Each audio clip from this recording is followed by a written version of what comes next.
Hey guys, let's talk pumpkin. Did you know that the pumpkin is a type of winter squash? It is native to North America. Pumpkin is used both as food and as recreation. Yeah, that's right. There is an activity called pumpkin chunking, where teams build mechanical devices designed to throw pumpkins as far as possible. And of course, the one that throws the farthest is the winner. The pumpkin motif has also been used throughout history in folklore tales such as that depict the Halloween jack-o'-lantern, and it's been also used in fictional writings such as Cinderella, Charlie Brown, and Harry Potter, just to name a few. In 2012, the world's heaviest pumpkin weighed in at over 2,000 pounds. Now, all parts of the pumpkin are edible. That includes the shell, the leaves, and even the flowers. Pumpkin can be eaten boiled, steamed, or roasted. It can be eaten mashed in purees, soups, breads, or made into pie. The seeds are often roasted and eaten as a snack, much like the sunflower seeds.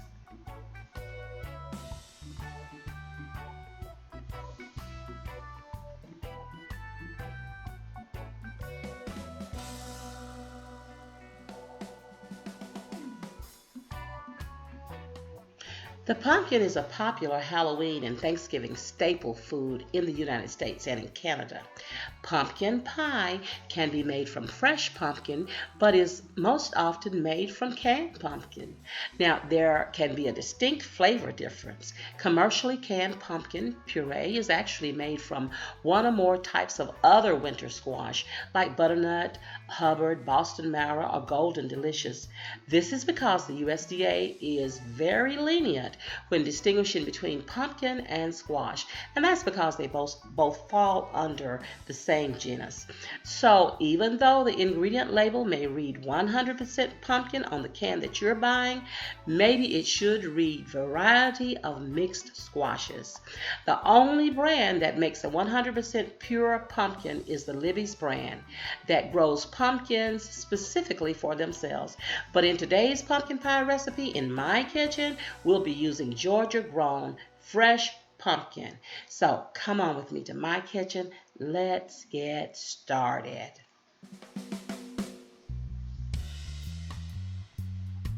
Hey guys, this is Miso here. Welcome to my kitchen, and I just want you to have a look at my pumpkin. Yeah, here it is. This guy's about 25 or 30 pounds in weight. It's a pretty big pumpkin. I think I can get 12 or maybe more pies out of this guy.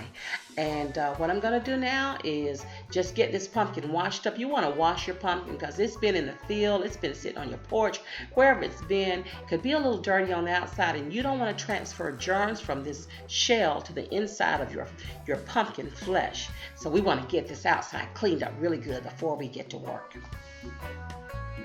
So I've gotten this big guy down in my sink, and I'm just going to use some pretty warm tap water and some dishwashing liquid to just wash off and rinse this pumpkin really good. I've dried it off top to bottom. Yeah, you see what's going on here? This thing is too big for me. I didn't think I could pull this one off. So I had to get the big old daddy to come in here with his big strong muscles and cut this guy open for me. Yeah, see how easy it is for him? Look inside. You see the seeds. You see some strings and some other stuff. He's going to take all this out for me. And I've got this speeded up, but in actuality, it probably took him 10 to 15 minutes to get all of this stuff out. Some people do roast the seeds and eat them, but I'm not going to do that, but you can do it.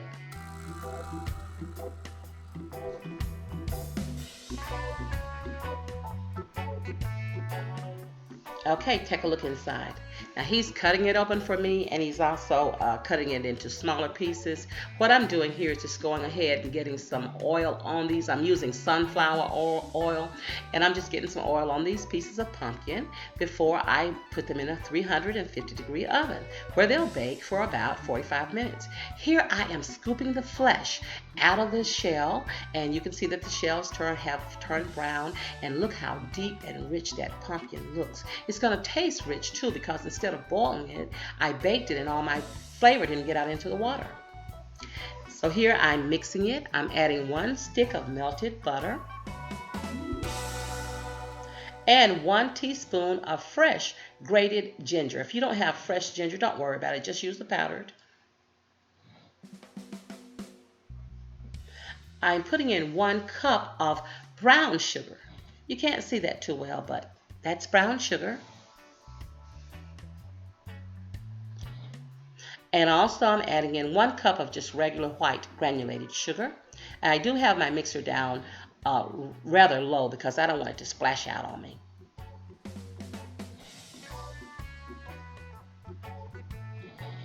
Here I have 3/4 cup of flour, and this is just regular self-rising flour. I'm going to add about, this is 1 cup of evaporated milk. I'm going to add about 3/4 of this cup to my milk, and I'm going to just whisk it up to make sure I don't have any lumps.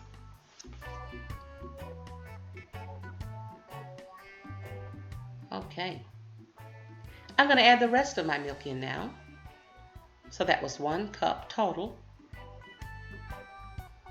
Still whisking to make sure it's creamy smooth. I'm going to get it down into my mixture. I'm putting in 2 eggs, one at a time.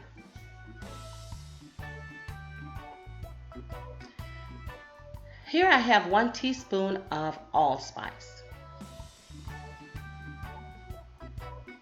1 teaspoon of cinnamon,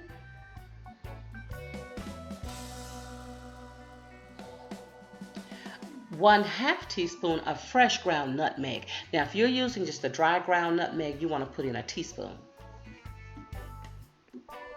Here I have the lemon extract. I'm putting in 1 teaspoon. Yeah, and 1 teaspoon of vanilla. Want it to taste it, smell really yummy. Okay, just a dash of salt, about 1/8 teaspoon. And here I have some lemon juice. I'm going to put in 1 teaspoon of lemon juice. I decided to add a little more sugar, so this is 1/4 cup of sugar. Yeah, let's make it real sweet. So here I'm scraping down my bowl. So I stopped the mixer. So you can see that I'm doing this here, but this is actually the second time that I've scraped down the bowl. You didn't see the other one, it wasn't on camera. But you see that some of this mixture that's hanging onto my beater, we want to take that over to the sink and rinse that off. The first time there was even more, and I already rinsed that off. So you want to, whatever is hanging onto your beater blades, you don't want to put it back down in there. Those are strings. You want to wash them off. So I'm going to do that, and then I'll get my pies into the shell. I'll do that for the last time in a minute. Okay, I've already taken out the strings, and you can see this looks smooth and beautiful. I'm baking it in a 350-degree oven, and here it is out. This baked for between 60 and 75 minutes, depending on how hot or cold your oven is. Look at what I've got served up here. Oh man, I wish you could smell this. I wish I could actually give you a slice of this. Oh, it is the bomb. When I tell you this is good, this is delicious. Oh my, please believe me. I have already tasted it. My grandbaby has tasted it. In fact, he's had 2 pieces, and the big old daddy has had him some. But I just put some whipped cream on this piece. Oh guys, this is so delicious. This is so good. Now, I see this fork here. I guess I should taste it. Yeah, I should, because they've asked me at my grandson's school to send in some pumpkin pies. I'm going to send about 4. I want to make sure it's good. It is. It is. Guys, you try this. Yours will be just as good. This is an A100 recipe. Thank you for coming by my channel. Thank you for watching. Come back.